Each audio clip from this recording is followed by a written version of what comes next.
More breaking news out of the Dominican Republic, where Dominican Americans are struggling to break from the working class grind.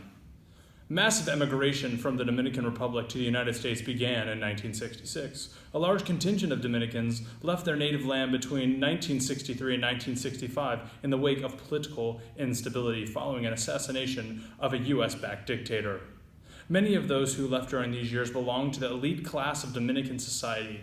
In 1966, however, Dominican migration changed.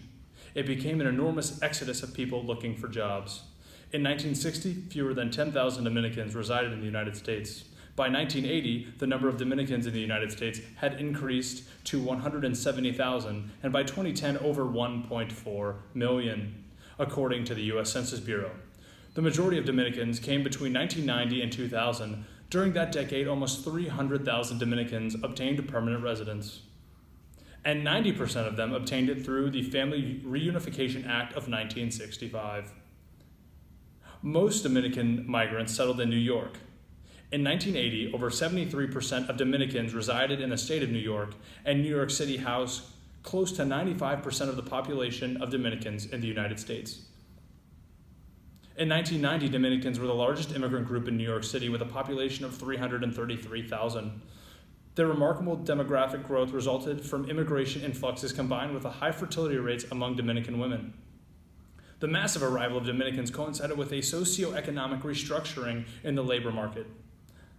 More jobs were being created in the service sector than in other areas, and stable, unionized, blue-collar manufacturing jobs were rapidly disappearing.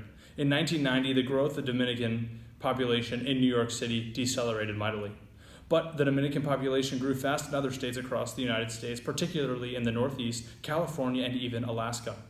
Such growth created Dominican communities with vibrant businesses, a cultural presence, and an active political life. However, Dominican communities today show signs of distress. In Florida, Dominican households' annual income in 2010 was half of the income of non-Hispanic whites. In New York, 1/4 of Dominican families lived below the poverty line, and more Dominicans were deported back than were those to all other Caribbean nations combined.